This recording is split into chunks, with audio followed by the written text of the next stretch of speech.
Chapter 1. Why used mobile homes? When I first started out in this business, I didn't really know what to expect. I was simply looking for a way to create some notes that would provide good cash flow each month.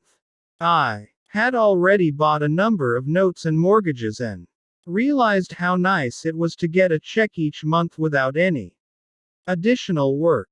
And I had gotten spoiled. Working on rental properties and putting up with tenants just didn't seem like fun anymore. So now the same question kept running through my mind. Somebody to send me a check each month with no tenants, no management, and no maintenance problems.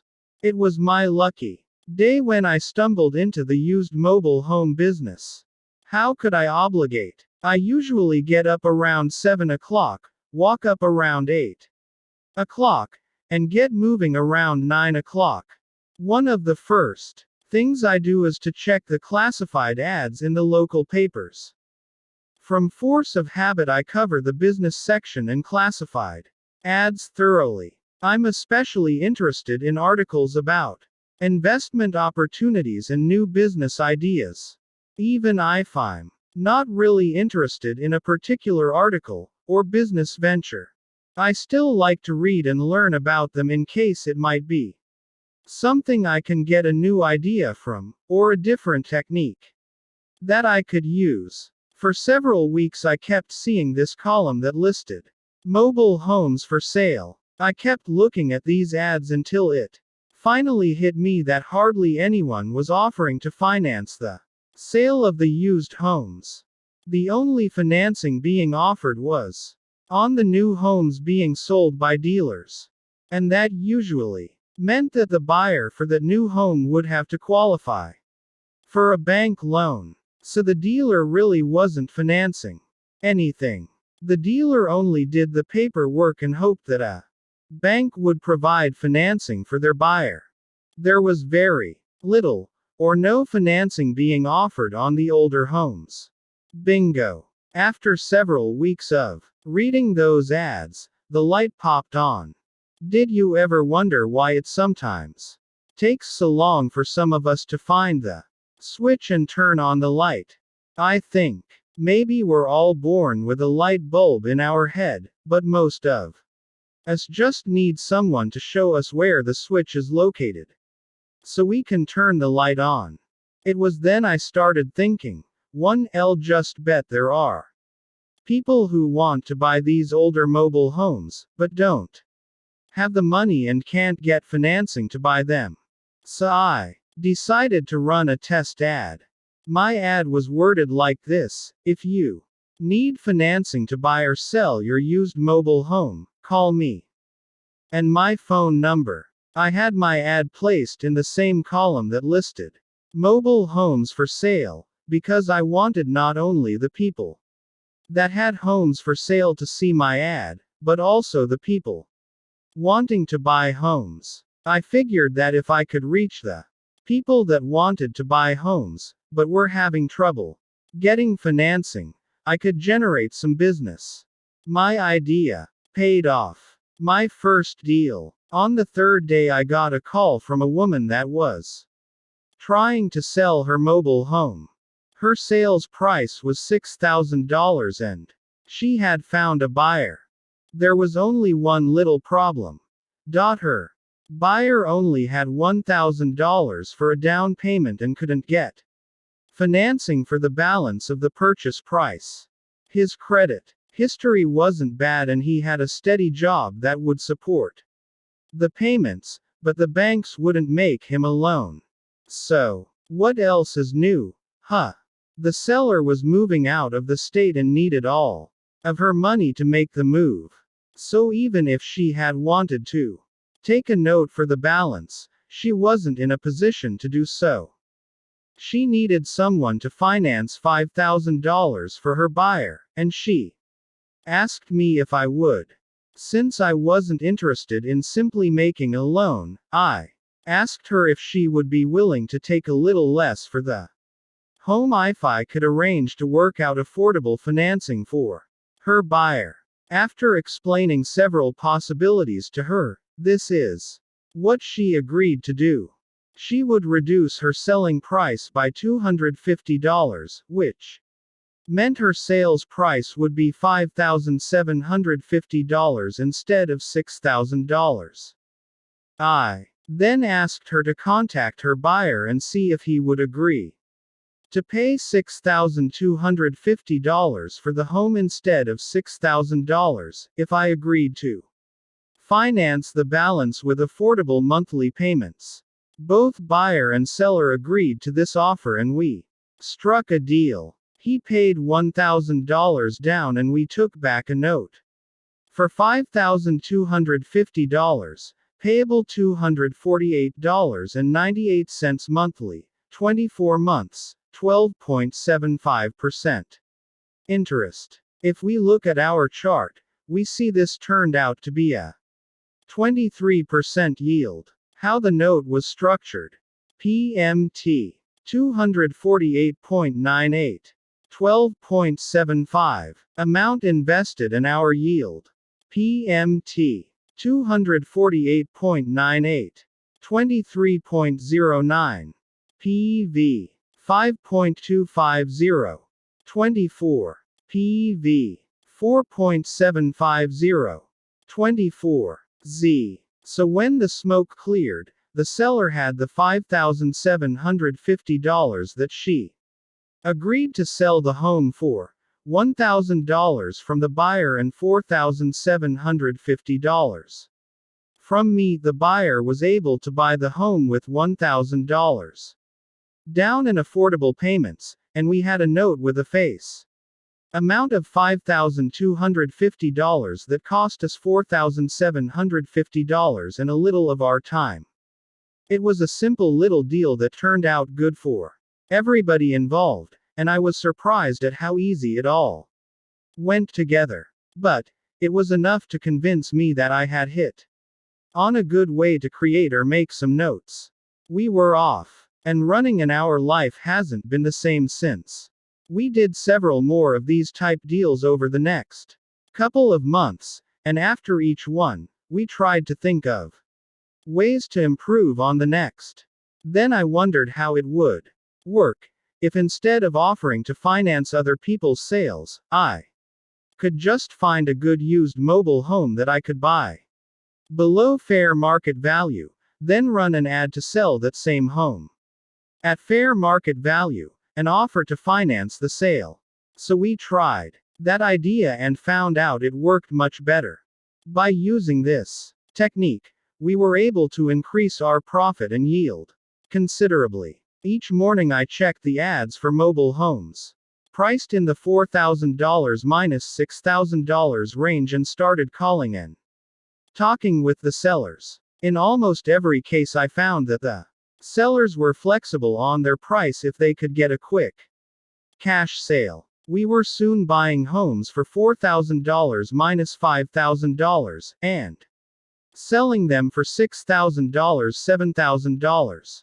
By offering Casey financing with good terms, we found out there was no shortage of buyers. Business was so good we began to feel like we had the only well in the desert.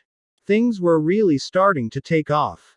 Before I go any further, I should explain that in my area just about all the mobile homes are in parks, on rented lots. It's almost impossible to find a private lot for sale. There are two only parks in my area that have lots that are individually deeded, the same as a regular residential lot. It's very rare that one comes up for sale, and when they do, the prices start around $18,000 minus $20,000 per lot. And I'm talking about a 50x 100-foot lot at best, not an acre. We've now managed to buy a number of these lots which are providing us with a good rental income every month, and with very little time and management problems.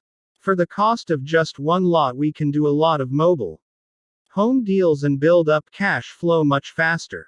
And the best part of not having to buy the lot is the fact that we only have to put out money for the mobile homes, not the dirt. For someone just starting out and not having a lot of money, this enables them to compound their investment much faster since they can keep their money working in high-yield mobile home. Notes. Working with park owners, managers. At first I was a little concerned about financing a mobile home on a lot that belonged to someone else. I didn't like the idea that the lot owner could order you to move it with just a 30-day notice. But after talking with several park owners and managers, and explaining what I wanted to do, I found there wouldn't be a problem. After all, they needed rent from those lots, and as long as we treated them fair, they were willing to work with us. I explained to the park owner, manager that he would either send my potential buyer to them, or come into the office with them for their approval before I sold the home. Once they approved my buyer's application to rent the lot, we would then finalize the sale of the home. And I also advised the manager that if they had any problem with the buyers and ever had to evict them, to notify me so I could arrange to keep the home on the lot. If for any reason it became necessary for the park to evict my buyer, the manager knew in advance that I would be responsible for the lot rent from the time of eviction until I found another buyer that was approved by them. So they felt comfortable, and it's worked out good for everyone. In a few cases we've met a manager owner that was just too hard-nosed, or not easy to work with. When that happens, we just skip that park and find one that wants our business, and is willing to work with us. Don't waste time on people that are greedy, or won't work with you. There are many that will, and you only need 2 or 3 parks of any size to provide all the deals you want. So now we were looking for homes that were in fair to good condition that we could buy at very reasonable prices. I checked the papers every day for such homes, but I also decided to run my own ads saying that I wanted to buy a home. My ads ran in the same column that listed mobile homes for sale, because I wanted to be sure that the people that had homes for sale would see my ad and call me, rather than me calling them. How to make 75%. My first ad read, private party can pay up to $5,000 for a clean, used mobile home in good condition. I soon got a call from a man that had one for sale in a nice park about 30 minutes from my house. This home was 16 years old, single, wide, already on a lot, and could stay on the lot. His mother had lived in this home and she had recently passed away. His asking price was $4,000, which included all the furniture and appliances, plus an air conditioner. I don't know yet why the seller didn't ask $5,000 for the home, since my ad said that we would pay up to that amount. I might have paid $5,000 for it then, I was just learning the business. We bought that home for $4,000, and I don't know why I didn't try to negotiate a better price either. And immediately ran an ad to sell. 1 week later it was sold to a newlywed couple for $7,000. The honeymooners paid $1,000 down and signed a note for $6,000 payable over 30 months, 9% interest with monthly payments of $224.09. According to my calculator, that's a 75% yield. Can that be right? Did I make a mistake? Is it really possible to make that kind of yields? I had never made that kind of returns on any kind of an investment in my life. But as I learned later, it's not only possible to make 75% yields, but much more than that. That's when I first realized that you can create or make much better notes than you can buy. I had bought some good notes before, but none that produced anywhere close to this kind of yield. I didn't include the few bucks for advertising, but it's close enough. And by the way, We bought that home on Christmas Eve and sold it on New Year's Eve. Can you imagine anyone dumb enough to buy an old mobile home on Christmas Eve, knowing they have to find a buyer for it right away, or start paying lot rent? Some folks would probably have said we couldn't do that and volunteered all kinds of reasons why we shouldn't have done it. But by the time we found out we couldn't do it, we had already done it. Maybe the reason we didn't have any competition was because everybody else was out looking for Christmas toys to buy, and here we are buying an old mobile home. But I'll just bet you that we got more benefit out of our Christmas shopping than most other people got from theirs. And we didn't have to put it on a charge card, either. Well, finance. Now, let me emphasize the reason we were able to sell so quickly at such an unlikely time of the year. The first line of our ad read, "Will finance," in big bold letters. When that ad came out, our phone started jumping. I couldn't believe there would be that many people interested in buying a mobile home at Christmas time. And I felt sure I could have sold at least 2 more from that same ad.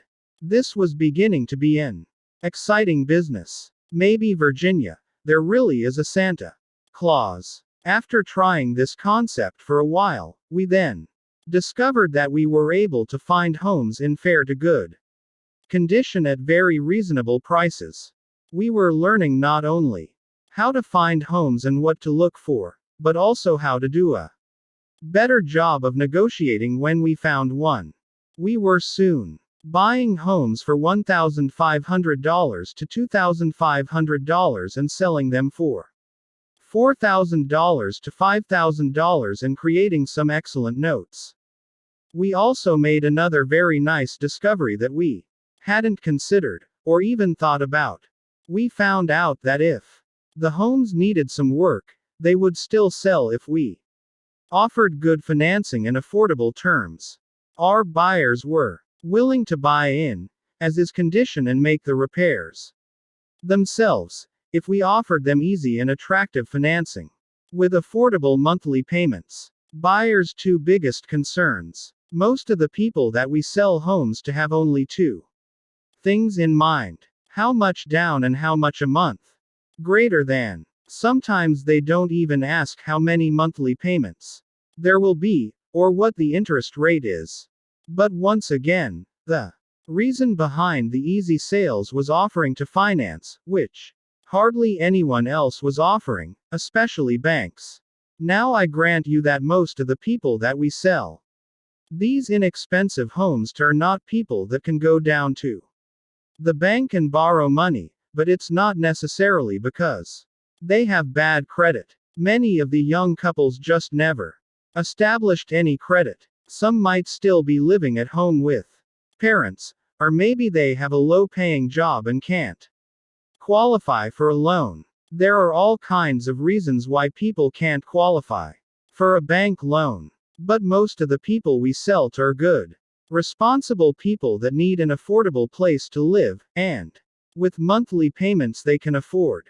And used mobile homes are the only affordable housing available for many of these people. But being affordable solves only half the problem. The buyer still needs someone that's willing to take monthly payments instead of cash. And yeah, I do get a bummer once in a while. But I haven't had any more of a problem evicting a buyer and getting possession of a mobile home than I've had evicting tenants from rental houses when they didn't pay. If they don't pay, we get the home back and sell it again. If our buyer pays, as promised, we make a good profit. If they don't pay and we get the home back, we sell it again and make a bigger profit. Some of our best deals have been from resales. I'm always being asked, what happens if they don't pay and you have to take the home back? That's usually the best thing that can happen for you. In almost every case, when we resell the home, we're in a better position the second time we sell than we would have been had the original buyer stayed in the home. and made all the payments. We have several that I refer to as a money pump, because they just keep on pumping out the bucks. I'll cover several case histories of this in another chapter. We've sold some homes several times, but in most cases, it's not because we have to repossess the home and take it back. Sometimes the buyer has to move because of a transfer. Or, maybe a couple will split up and offer to give the home back to us in exchange for letting them out of the contract. Sometimes the buyers want to buy a newer, or larger home. There are a number of reasons why we get homes back. But it's very rare that we have to take legal action and repossess the home. In some cases, after our buyers have paid the home off, they find it necessary to move and now need to sell their home. After they try and fail to find a buyer with cash, we wind up buying it back because we're the only ones with cash who are willing to buy. Sometimes the buyer gets out of the military, or has to move out of the area for some reason, and now they have to sell their home. Since they have to get cash for the home, they can't find a buyer. When they run out of time and still haven't found a buyer, I'll get a call wanting me to buy their home back. If they quote a price I like, I buy it. And in most cases I let them name the price. When someone has to leave town in 5 days and has a mobile home sitting on a rented lot, and can't find a buyer after a month of running ads, you've found a motivated seller. And a motivated seller is the only kind of seller you want to deal with. They either have to leave that home on a rented lot, pay lot rent while they're trying to find a buyer, worry about it being vandalized, or just walk away and abandon the home. Or, accept the best offer they can get. If they name the price I'm willing to pay, I buy. If not, it's their problem. They have to sell, but I don't have to buy. So be sure you realize who has the problem. Okay, up to now I've been explaining how and what we do. Now, let's break it down into individual steps and guide you through the complete transaction from the time you actually start looking for your first mobile home, until you sell and take back a note. We'll go into the details of how to find them, what to look for, how to negotiate the purchase price, how to make repairs, how to find a buyer, how to negotiate the sales price, and how to structure the financing. I'm assuming you already know how to work if not, financial calculator, compounding, and the time value of money. Recommend you buy one of the inexpensive financial calculators and learn how to use it. It's not really necessary to use a calculator to do these deals. Simple math will determine whether it's a good deal or not, but using a calculator makes it more fun and it's much faster and easier. And understand the power. I use the HP 12C, but there are several on the market for around $30 that will do everything you will need to do. The Texas Instrument BA35 and the HP 17B are both excellent and inexpensive. But regardless of the brand, be sure it's a financial calculator. Then spend some time studying the manual, punching buttons, and doing examples. And you will soon be amazed at what that little machine can do. If you're using a computer, I recommend the T-Value Financial Software program. It's an excellent program that does anything you would want to do, and also prints out amortization schedules. I usually furnish my buyers with an amortization schedule at the time of sale. They can keep track of their payments and see how each payment is applied to interest, principal, and their remaining balance at any given time. When you loan money to a friend,